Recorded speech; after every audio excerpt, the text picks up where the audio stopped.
Passage number 29, Needs and Necessities. चाहत और आवश्यकताएं. Phase 1 Reading. There comes an intensity when there is no need for anything. Food, clothes, and shelter are necessities, and they are not needs. The need is the hidden craving which makes for attachment. The need for sex, for drinking, for fame, for worship, with their complex causes.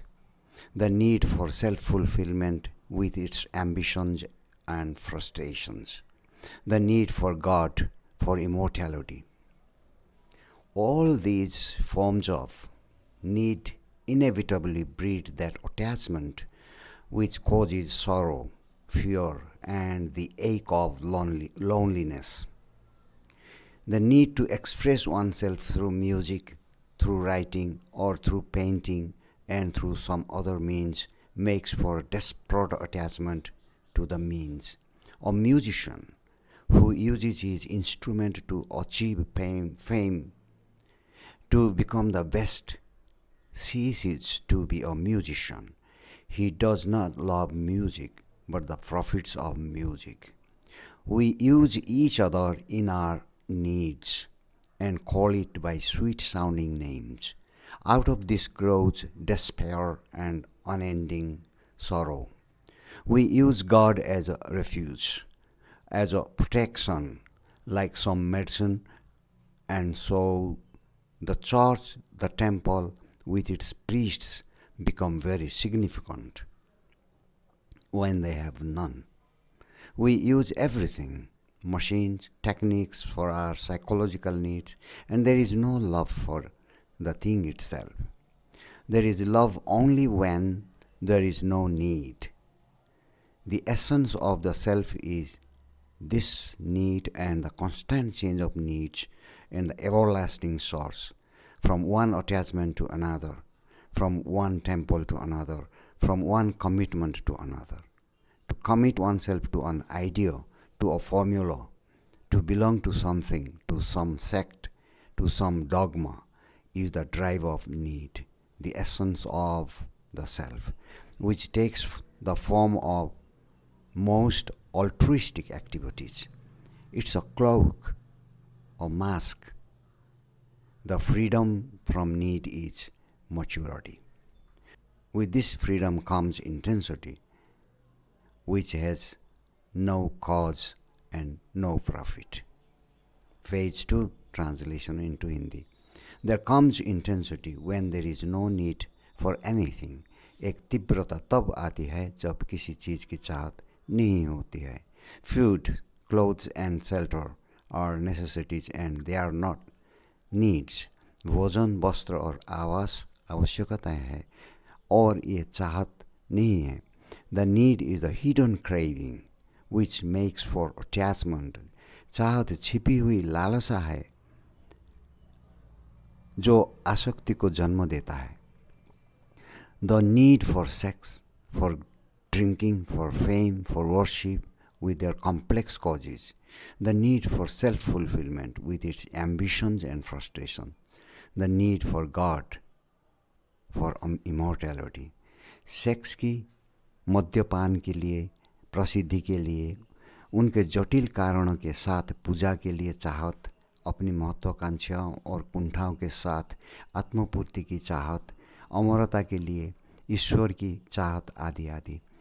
All these forms of need inevitably breed that attachment which causes sorrow, fear, and the ache of loneliness. चाहत के ये सभी रूप अनिवार्य रूप से उस आसक्ति को जन्म देते हैं जो दुख, भय और अकेलेपन अर्थात लोनलीनेस की पीड़ा का कारण बनता है. The need to express oneself through music, through writing and through painting and through some other means makes for desperate attachment to the means. संगीत के माध्यम से, लेखन के माध्यम से या पेंटिंग के माध्यम से और किसी अन्य माध्यम से स्वयं को अभिव्यक्त करने की चाहत साधनों के प्रति अत्यधिक आसक्ति पैदा करती है. A musician who uses his instrument to achieve fame, to become the best. She is to be a musician. एक संगीतकार जो प्रसिद्धि पाने के लिए, सर्वश्रेष्ठ बनने के लिए अपने वाद्य यंत्र का उपयोग करता है, वो संगीतकार नहीं रहता. He does not love music, but the profit of music. उसे संगीत से प्रेम नहीं, बल्कि संगीत से होने वाले लाभ के प्रेम है. We use each other in our needs and call it by sweet sounding names. Out of this grows despair and unending sorrow. हम अपनी चाहत में एक दूसरे का उपयोग करते हैं और इसे मीठे मीठे नामों से बुलाते हैं. इससे निराशा और अंतहीन दुख बढ़ता है. We use God as a refuge, as a protection, like some medicine, and so the church, the temple with its priests become very significant when they have none. हम भगवान को एक शरण के रूप में, एक सुरक्षा के रूप में, किसी दवा की तरह उपयोग करते हैं और इसीलिए इसके पुजारियों के साथ चर्च, मंदिर बहुत महत्वपूर्ण हो जाते हैं, जबकि वे वैसा नहीं है. We use everything, machines, techniques, for our psychological needs, and there is no love for the thing itself. हम अपनी मनोवैज्ञानिक चाहत के लिए हर चीज़, मशीन, तकनीक का इस्तेमाल करते हैं और खुद चीज़ के लिए कोई प्यार नहीं होता है. There is love only when there is no need. प्यार तभी होता है जब कोई चाहत नहीं होती. The essence of the self is this need and the constant change of needs and the everlasting source, from one attachment to another, from one temple to another, from one commitment to another. स्वयं का सार यह चाहत है और चाहतों का निरंतर परिवर्तन और अंत्यहीन खोज. एक लगाव से दूसरे, एक मंदिर से दूसरे मंदिर में, एक समर्पण से दूसरे में. To commit oneself to an idea, to a formula, to belong to something, to some sect, to some dogma, is the drive of need, the essence of the self, which takes the form of most altruistic activities. अपने आप को एक विचार, एक सूत्र, किसी चीज़, किसी संप्रदाय, किसी हठधर्मिता से संबंधित करने के लिए प्रतिबद्ध होना चाहत की प्रेरणा है, स्वयं का सार है, जो सबसे अधिक परोपकारी गतिविधियों का रूप लेता है. इट्स अ क्लोक और mask. The freedom from need is maturity. यह एक लबादा है, एक मुखौटा है.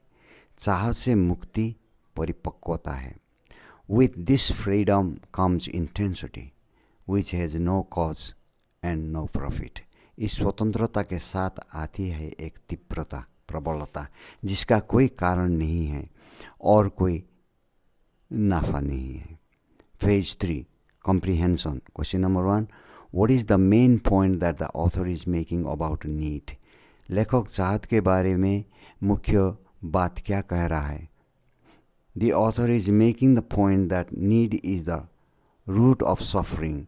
It is the source of attachment which leads to sorrow, fear and loneliness. लेखक यह कह रहा है कि चाहत की सभी दुखों की जड़ है.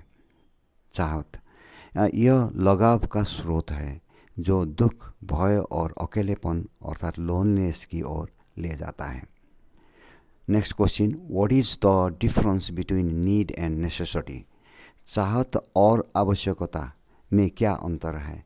Necessity is what we need to survive, such as food, water, and shelter. Need is something that we crave, but do not necessarily need. आवश्यकता वो है जो हमें जीवित रहने के लिए चाहिए, जैसे भोजन, पानी और आश्रय. चाहत वो चीज़ है जिसकी हम लालसा करते हैं, लेकिन आवश्यक नहीं कि उसकी चाहत हो. What is the relationship between need and attachment? चाहत और लगाव के बीच क्या संबंध है? Need leads to attachment. When we need something, we become attached to it. This attachment can cause us pain when we do not get what we need, or when we lose what we have. चाहत आसक्ति की ओर ले जाती है. जब हमें किसी चीज़ की चाहत होती है तो हम उससे जुट जाते हैं. यह लगाव हमें तब पीड़ा पहुंचा सकता है जब हमें वो नहीं मिलता है जिसकी हमें चाहता है, या जब हम उसे खो देते हैं जो हमारे पास होता है. Next question, what is the relationship between need and love? चाहत और प्यार अर्थात प्रेम के बीच क्या संबंध है? Love is the opposite of need. When we love something, we do not need it. We are free to give and receive love without attachment. प्रेम चाहत के विपरीत है. जब हम किसी चीज़ से प्यार करते हैं तो हमें उसकी आवश्यकता नीड नहीं होती. हम बिना किसी लगाव के प्यार देने और पाने के लिए स्वतंत्र हैं. Next question, what is the author's suggestion for how we can become free from need? हम चाहत से कैसे मुक्त हो सकते हैं, इसके लिए लेखक का क्या सुझाव है? The author suggests that we can become free from need by becoming aware of our needs.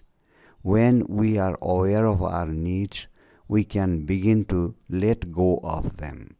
We can learn to live without attachment and to experience the freedom of love. लेखक का सुझाव है कि हम अपनी चाहत के प्रति जागरूक होकर चाहत से मुक्त हो सकते हैं. जब हमें अपनी चाहतों के बारे में पता चलता है तो हम उन्हें छोड़ना शुरू कर सकते हैं. हम आसक्ति के बिना जीना और प्रेम की स्वतंत्रता का अनुभव करने के लिए सीख सकते हैं. Thank you for watching, and if you have any points or questions, please put them down in the comment section for all of us to think and to have better comprehension. Thank you again.